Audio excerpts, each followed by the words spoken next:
Hello hi guys, how you all? Welcome to hello well Telugu.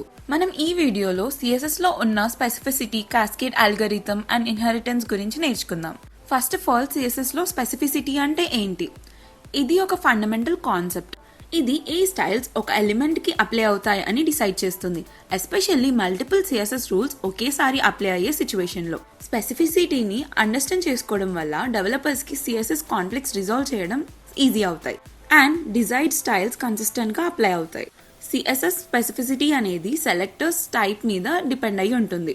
Inline styles కి highest specificity ఉంటుంది, తర్వాత ID selectors కి ఉంటుంది, ఆ తర్వాత class selectors, attribute selectors, pseudo classes like example dot container కానీ, dot button కానీ, hover కానీ వీటికి మోడరేట్ స్పెసిఫిసిటీ ఉంటుంది. Type selectors and pseudo elements వీటికి ఇంకా తక్కువ స్పెసిఫిసిటీ ఉంటుంది. యూనివర్సల్ సెలెక్టర్ కి లోయెస్ట్ స్పెసిఫిసిటీ అంటే 0 ఉంటుంది. స్పెసిఫిసిటీని ABCD అనే 4 పార్ట్ వాల్యూస్ గా మెజర్ చేస్తారు. A అంటే ఇన్లైన్ స్టైల్స్ 1 or 0, B అంటే number of ID selectors, C అంటే number of class selectors, attribute selectors and pseudo classes, D number of type selectors, pseudo elements, universal selectors. Inline styles అంటే A కి highest weight ఉంటుంది, ID selectors B కి next highest weight ఉంటుంది, class or attribute or pseudo class selectors కి moderate అంటే 0, 0, 1, 0 ఈ weights ఉంటాయి.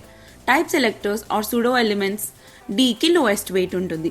Universal selector no effect on specificity, దీనికి 0 ఉంటుంది. ఇన్లైన్ CSS కి హైయెస్ట్ స్పెసిఫిసిటీ ఉంటుంది, ఎందుకంటే అది డైరెక్ట్ గా ఎలిమెంట్ పై అప్లై అవుతుంది. ఇది ఇంటర్నల్, ఎక్స్టర్నల్ అన్నింటినీ ఓవర్ రైట్ చేస్తుంది. దీని స్పెసిఫిసిటీ వాల్యూ 1000. ఈ ఎగ్జాంపుల్ లో టెక్స్ట్ ఎప్పుడూ రెడ్ గా ఉంటుంది, ఎలాంటి ఇంటర్నల్ లేదా ఎక్స్టర్నల్ CSS అప్లై చేసినా కానీ. ఇంటర్నల్ CSS అనేది HTML డాక్యుమెంట్ లోని స్టైల్ ట్యాగ్ లో హెడ్ సెక్షన్ లో డిఫైన్ చేస్తారు. దీనికి ఇన్లైన్ కంటే తక్కువ స్పెసిఫిసిటీ ఉంటుంది, కానీ ఎక్స్టర్నల్ CSS ని ఓవర్ రైట్ చేస్తుంది. దీని స్పెసిఫిసిటీ వాల్యూ సెలెక్టర్ మీద డిపెండ్ అయి ఉంటుంది. ఈ ఎగ్జాంపుల్ లో టెక్స్ట్ బ్లూ అవుతుంది అన్లెస్ ఇన్లైన్ స్టైల్ లేదా ఇంకా ఎక్కువ స్పెసిఫిక్ ఎక్స్టర్నల్ స్టైల్ అప్లై చేయబడితే తప్ప బ్లూవే ఉంటుంది. ఎక్స్టర్నల్ CSS ఒక సపరేట్ .css ఫైల్లో రాసి లింక్ ఎలిమెంట్ ద్వారా HTML కి అటాచ్ చేస్తారు. ఇది లోయెస్ట్ స్పెసిఫిసిటీ వాల్యూ కలిగి ఉంటుంది, కానీ పెద్ద ప్రాజెక్ట్స్ కి బెస్ట్ మెయింటైనబిలిటీ ఇస్తుంది. స్పెసిఫిసిటీ వాల్యూ కూడా సెలెక్టర్ మీద డిపెండ్ అయి ఉంటుంది. ఈ ఎగ్జాంపుల్ లో text colour external styles .css ఫైల్లో డిఫైన్ చేయబడుతుంది. ఇది అప్లై అవుతుంది unless override by internal or inline styles. మన next topic what is universal selector. Universal selector అనేది ఒక special type of CSS selector. ఇది డాక్యుమెంట్ లోని ఏ ఎలిమెంట్ అయినా మ్యాచ్ అవుతుంది. ఇది ఎక్కువగా పేజ్ లోని అన్ని ఎలిమెంట్స్ కి ఒకే స్టైల్ అప్లై చేయడానికి యూజ్ చేస్తారు. బ్రౌజర్ డిఫరెన్సెస్ వల్ల వచ్చే డిఫాల్ట్ స్టైల్స్ ని రీసెట్ చేయడానికి లేదా నార్మలైజ్ చేయడానికి ఇది యూస్ఫుల్ అవుతుంది. ఈ ఎగ్జాంపుల్ చూడండి, మొత్తం HTML డాక్యుమెంట్ కి మార్జిన్ అండ్ ప్యాడింగ్ రీసెట్ చేయడానికి ఈ కోడ్ లో యూనివర్సల్ సెలెక్టర్ అన్ని ఎలిమెంట్స్ కి మార్జిన్ అండ్ ప్యాడింగ్ 0 చేస్తుంది.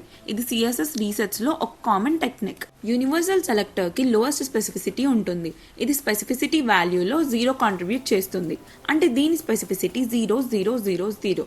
దీని అర్థం ఏంటంటే ఏ ఇతర సెలెక్టర్ అయినా like type selectors, class selectors, ID, inline styles universal selector కంటే ఎక్కువ వెయిట్ కలిగి ఉంటాయి, కాబట్టి అవి యూనివర్సల్ సెలెక్టర్ స్టైల్స్ ని ఓవర్ రైట్ చేస్తాయి. యూనివర్సల్ సెలెక్టర్ అన్ని ఎలిమెంట్స్ కి టెక్స్ట్ కలర్ ని బ్లూగా సెట్ చేస్తుంది. P టైప్ సెలెక్టర్ దాన్ని ఓవర్ రైట్ చేసి P ఎలిమెంట్స్ కి రెడ్ కలర్ ఇస్తుంది. ఒక ఎలిమెంట్ కి హైలైట్ క్లాస్ ఉంటే క్లాస్ సెలెక్టర్ కి ఎక్కువ స్పెసిఫిసిటీ ఉండి టెక్స్ట్ కలర్ ని గ్రీన్ చేస్తుంది. లాస్ట్ కి యూనిక్ అనే ఐడి సెలెక్టర్ కి హైయెస్ట్ స్పెసిఫిసిటీ ఉంటుంది.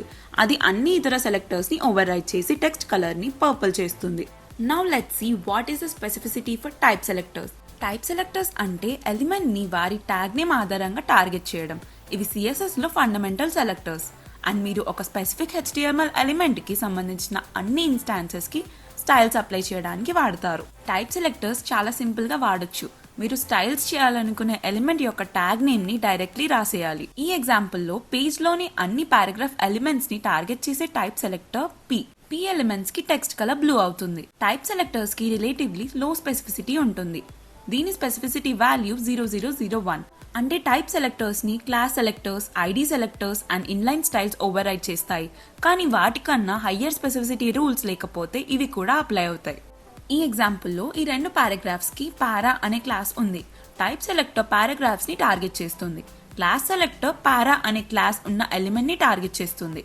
దీని రిజల్ట్ ఏమవుతుంది? పేజ్ లోని అన్ని పారాగ్రాఫ్స్ కి క్లాస్ పారా అనే వాటి టెక్స్ట్ కలర్ రెడ్ అవుతుంది. ఎందుకంటే క్లాస్ సెలెక్టర్ కి టైప్ సెలెక్టర్ కంటే హైయర్ స్పెసిఫిసిటీ ఉంటుంది కాబట్టి. నెక్స్ట్, క్లాస్ సెలెక్టర్స్ అనేవి CSS లో ఒక మెయిన్ పార్ట్.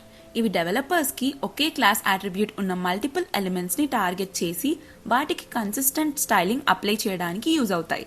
ఇవి చాలా వర్సటైల్ అండ్ ఎఫిషియంట్, ఎందుకంటే ఒక్కసారి డిఫైన్ చేస్తే వెబ్సైట్ అంతటా అప్లై చేయొచ్చు. క్లాస్ సెలెక్టర్స్ ని ఒక period followed by the class name రూపంలో డిఫైన్ చేస్తారు. ఇవి HTML డాక్యుమెంట్ లోని ఏ ఎలిమెంట్ కి అయినా అప్లై అవుతాయి. ఈ ఎగ్జాంపుల్ లో హైలైట్ అనే క్లాస్ ఉన్న ఏ ఎలిమెంట్ కి అయినా టెక్స్ట్ కలర్ గ్రీన్ అవుతుంది. క్లాస్ సెలెక్టర్స్ కి టైప్ సెలెక్టర్స్ కన్నా ఎక్కువ స్పెసిఫిసిటీ ఉంటుంది, కానీ ID selectors and inline styles కన్నా తక్కువ స్పెసిఫిసిటీ ఉంటుంది. దీని specificity value 0010. Class selectors type selectors ని ఓవర్ రైట్ చేస్తాయి, కానీ ఇవి ID selectors and inline styles ద్వారా ఓవర్ రైట్ చేయబడతాయి. క్లాస్ సెలెక్టర్స్ ని ఇతర సెలెక్టర్స్ తో కంబైన్ చేసి ఇంకా స్పెసిఫిక్ రూల్స్ క్రియేట్ చేయొచ్చు. ఈ ఎగ్జాంపుల్ లో ఈ రూల్ అనేది కేవలం P ఎలిమెంట్స్ కి అప్లై అవుతుంది, అది కూడా వాటికి హైలైట్ అనే క్లాస్ ఉన్నప్పుడే. సో రిజల్ట్ వాటి టెక్స్ట్ బోల్డ్ అవుతుంది. నెక్స్ట్, ఐడి సెలెక్టర్స్ అనేవి CSS లో చాలా పవర్ఫుల్ సెలెక్టర్స్ లో ఒకటి. ఇవి డెవలపర్స్ కి యూనిక్ ఐడెంటిఫైయర్స్ తో ఉన్న స్పెసిఫిక్ ఎలిమెంట్స్ కి స్టైల్స్ అప్లై చేయడానికి హెల్ప్ఫుల్ అవుతాయి. దీనివల్ల ఇండివిడ్యువల్ ఎలిమెంట్స్ కి యూనిక్ స్టైలింగ్ ఇవ్వడానికి ఇవి చాలా ఎఫెక్టివ్ గా ఉంటాయి. ఐడి సెలెక్టర్స్ ని ఒక hash symbol followed by the ID name ద్వారా డిఫైన్ చేస్తారు. ఇవి HTML డాక్యుమెంట్స్ లో యూనిక్ గా ఉండాలి, అంటే రెండు ఎలిమెంట్స్ కి ఒకే ఐడి ఉండకూడదు. ఈ ఎగ్జాంపుల్ లో యూనిక్ అనే ఐడి కలిగిన ఎలిమెంట్ కి టెక్స్ట్ కలర్ పర్పుల్ అవుతుంది. ఐడి సెలెక్టర్స్ కి చాలా హై స్పెసిఫిసిటీ ఉంటుంది. ఇవి type selectors and class selectors కన్నా ఎక్కువ, కానీ ఇన్లైన్ స్టైల్స్ కన్నా తక్కువ. దీని స్పెసిఫిసిటీ వాల్యూ 0100. అంటే ID selectors class selectors and type selectors ని ఓవర్ రైట్ చేస్తాయి, కానీ ఇవి ఇన్లైన్ స్టైల్స్ ద్వారా ఓవర్ రైట్ చేయబడతాయి. నెక్స్ట్ మనం ఇంపార్టెంట్ కీవర్డ్ గురించి నేర్చుకుందాం, అండ్ దాన్ని యూజ్ చేసి మనం బెస్ట్ ప్రాక్టీసెస్ ఎలా చేయొచ్చో కూడా నేర్చుకుందాం. ఇంపార్టెంట్ కీవర్డ్ అనేది CSS లో ఒక స్పెషల్ కీవర్డ్. ఇది ఒక స్టైల్ రూల్ కి హైయెస్ట్ ప్రియారిటీ ఇస్తుంది. దీనివల్ల ఆ ప్రాపర్టీకి ఉన్న ఇతర డిక్లరేషన్స్ అన్నింటినీ ఓవర్ రైట్ చేస్తుంది.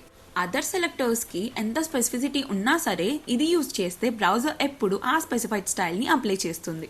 ఈ ఎగ్జాంపుల్ లో పారాగ్రాఫ్ ఎలిమెంట్ కి background colour light blue and colour black అనే ఇన్లైన్ స్టైల్స్ ఉన్నాయి. ఇప్పుడు CSS ఫైల్ లో పారాగ్రాఫ్ ఎలిమెంట్ కి ఈ స్టైల్స్ అప్లై అయ్యాయి, ఎందుకంటే ఇన్లైన్ స్టైల్స్ కి ఎక్కువ ప్రిసిడెన్స్ ఉంటుంది, కాబట్టి black background and white text apply కావు. ఇప్పుడు ఆ ఇన్లైన్ స్టైల్స్ ని ఓవర్ రైట్ చేయడానికి ఇంపార్టెంట్ అనే కీవర్డ్ యూజ్ చేయాలి. ఈ ఎగ్జాంపుల్ లో ఇంపార్టెంట్ కీవర్డ్ ని CSS వాల్యూ తర్వాత అండ్ సెమికాలన్ ముందు రాశారు. ఇప్పుడు పారాగ్రాఫ్ ఎలిమెంట్ కి black background and white text apply అవుతాయి, ఎందుకంటే ఇన్లైన్ స్టైల్స్ కూడా ఇంపార్టెంట్ తో ఓవర్ రైడ్ అవుతాయి కాబట్టి. ఇంపార్టెంట్ కీవర్డ్ CSS లో ఒక స్టైల్ రూల్ కి హైయెస్ట్ ప్రియారిటీ ఇస్తుంది. ఇది స్పెసిఫిసిటీని చేంజ్ చేయదు, కానీ రూల్ ని ఫోర్స్ఫుల్లీ అప్లై చేస్తుంది. దీనివల్ల హైయర్ స్పెసిఫిసిటీ సెలెక్టర్స్ లేదా ఇన్లైన్ స్టైల్స్ ఉన్న ఇంపార్టెంట్ ఉన్న రూల్ ఓవర్ రైడ్ అవుతుంది. ఒక సరైన యూస్ కేస్ అంటే మీరు థర్డ్ పార్టీ లైబ్రరీస్ లేదా ఫ్రేమ్వర్క్స్ యూజ్ చేస్తున్నప్పుడు వాటి CSS పై మీ కంట్రోల్ లేకపోతే ఓవర్ రైడ్ చేయడానికి ఇంపార్టెంట్ కీవర్డ్ వాడొచ్చు. కానీ ఎక్కువగా ఇంపార్టెంట్ వాడితే CSS మెయింటైన్ చేయడం కష్టమవుతుంది, డీబగ్గింగ్ ప్రాబ్లమ్స్ వస్తాయి, న్యాచురల్ క్యాస్కేడింగ్ ఆర్డర్ బ్రేక్ అవుతుంది. సో బెస్ట్ ప్రాక్టీస్ ఏంటంటే ఇంపార్టెంట్ కీవర్డ్ ని స్ప్రాంగ్లీ తక్కువగా వాడండి. Next we gonna look on cascade algorithm and how it work on high level. Cascade algorithm అంటే బ్రౌజర్ ఒక ఎలిమెంట్ పై మల్టిపుల్ CSS రూల్స్ అప్లై అయ్యేటప్పుడు ఏ styles apply కావాలో decide చేసే ప్రాసెస్. ఇది ఒక set of well defined rules ఆధారంగా పనిచేస్తుంది. దాంతో మోస్ట్ అప్రోప్రియేట్ స్టైల్స్ అప్లై అవుతాయి. ఇందులో ఫస్ట్ స్టెప్ రెలెవెన్స్. మొదట బ్రౌజర్ అన్ని CSS రూల్స్ ని ఫిల్టర్ చేస్తుంది. ఆ ఎలిమెంట్ కి నిజంగా అప్లై అయ్యే రూల్స్ మాత్రమే తీసుకుంటుంది. ఇందులో selectors matching and media queries కూడా చెక్ చేస్తుంది. మీడియా క్వెరీ అంటే డివైస్ లేదా వ్యూపోర్ట్ యొక్క characteristics like width, height, orientation ఆధారంగా స్టైల్స్ అప్లై చేయడం. Step 2 origin and importance. CSS కి డిఫరెంట్ సోర్సెస్ ఉంటాయి. Browser default styles, user set చేసిన స్టైల్స్, ఆథర్ రాసిన స్టైల్స్. తర్వాత అల్గోరిథం ఇంపార్టెన్స్ ని కన్సిడర్ చేస్తుంది. ఇంపార్టెంట్ ఉన్న రూల్స్ కి హైయెస్ట్ ప్రియారిటీ ఇస్తుంది. ఇవి ఏ సోర్స్ నుండైనా వచ్చినా ఇతర రూల్స్ అన్నింటినీ ఓవర్ రైడ్ చేస్తాయి. Next step 3 specificity. Origin and importance ఒకే లెవెల్లో ఉన్న రూల్స్ అయితే అల్గోరిథం స్పెసిఫిసిటీని చెక్ చేస్తుంది. ఎక్కువ స్పెసిఫిక్ ఉన్న సెలెక్టర్ కి ఎక్కువ ప్రియారిటీ ఉంటుంది. స్పెసిఫిసిటీ అంటే ఒక సెలెక్టర్ ఎంత టార్గెటెడ్ గా ఉందా అని చూపించే measure. Step 4 order of appearance. అన్ని ఫ్యాక్టర్స్ ఒకేలా ఉన్నప్పుడు చివరిగా ఆర్డర్ ఆఫ్ అపియరెన్స్ ని కన్సిడర్ చేస్తుంది. రెండు రూల్స్ కి సేమ్ స్పెసిఫిసిటీ ఉన్నప్పుడు CSS లో తర్వాత వచ్చిన రూల్ అప్లై అవుతుంది. అందుకే మీరు స్టైల్స్ ఎలాంటి ఆర్డర్లో రాస్తారో అవుట్కమ్ని అలా రిఫ్లెక్ట్ చేస్తుంది. Let's have an example. సిఎస్ఎస్లో 2 రూల్స్ రాసాం. ఫస్ట్ రూల్ అన్ని పి ఎలిమెంట్స్కి బ్లూ కలర్ ఇస్తుంది. సెకండ్ రూల్ అన్ని పి ఎలిమెంట్స్కి గ్రీన్ కలర్ ఇస్తుంది.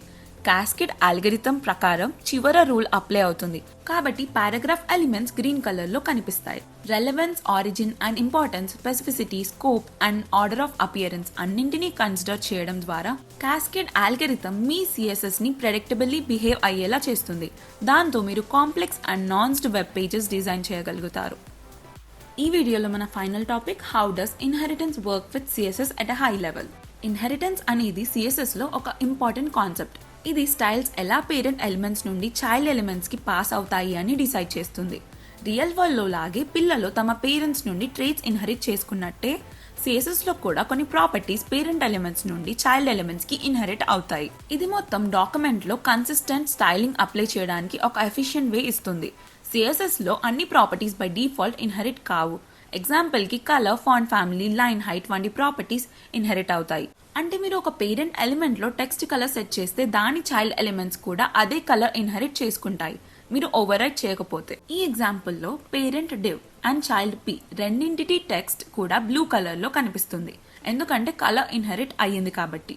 మరోవైపు మార్జిన్, ప్యాడింగ్, బార్డర్, బ్యాక్గ్రౌండ్ వంటి ప్రాపర్టీస్ బై డిఫాల్ట్ ఇన్హెరిట్ కావు. మీరు చైల్డ్ ఎలిమెంట్ ఇన్హెరిట్ చేయాలని అనుకుంటే వాటిని ఎక్స్ప్లిసిట్లీ సెట్ చేయాలి లేదా ఇన్హెరిట్ కీవర్డ్ వాడాలి. ఇన్హెరిట్ కీవర్డ్ వాడితే నార్మల్లీ ఇన్హెరిట్ కాని ప్రాపర్టీ కూడా పేరెంట్ ఎలిమెంట్ నుండి ఫోర్స్ఫుల్లీ ఇన్హెరిట్ అవుతుంది. ఎగ్జాంపుల్ కి ఈ కేసులో చైల్డ్ పి ఎలిమెంట్ తన పేరెంట్ డివ్ నుండి 20px ప్యాడింగ్ ఇన్హెరిట్ చేసుకుంటుంది. ఇన్హెరిటెన్స్ చాలా యూస్ఫుల్ ఎందుకంటే ఇది కన్సిస్టెన్సీ మెయింటైన్ చేయడానికి అండ్ మీ స్టైల్ షీట్ లో రెడెండెన్సీ తగ్గించడానికి హెల్ప్ చేస్తుంది. ఒకే స్టైల్ రూల్ ని చాలా ఎలిమెంట్స్ కి వ్రాయడం బదులు పేరెంట్ ఎలిమెంట్ మీద డిఫైన్ చేస్తే దాని చైల్డ్ ఎలిమెంట్స్ ఇన్హెరిట్ చేసుకుంటాయి. దీని వలన మీ సిఎస్ఎస్ కాన్సైజ్ గా మేనేజ్ చేయడానికి ఈజీగా ఉంటుంది. కానీ ఒక పాయింట్ గుర్తుంచుకోవాలి, ఇన్హెరిటెన్స్ ఒకే డైరెక్షన్ లో పనిచేస్తుంది, పేరెంట్ నుండి చైల్డ్ కి మాత్రమే. మీరు ఒక చైల్డ్ ఎలిమెంట్ లో స్టైల్ ఓవర్ రైడ్ చేస్తే అది పేరెంట్ ఎలిమెంట్ ని ఎఫెక్ట్ చేయదు. That's it for today's video guys. Next వీడియోలో మనం లిస్ట్ అండ్ లింక్స్ కి స్టైలింగ్ ఎలా చేయాలో నేర్చుకుందాం. Until then, please do like, share and subscribe to my YouTube channel Hello World Telugu.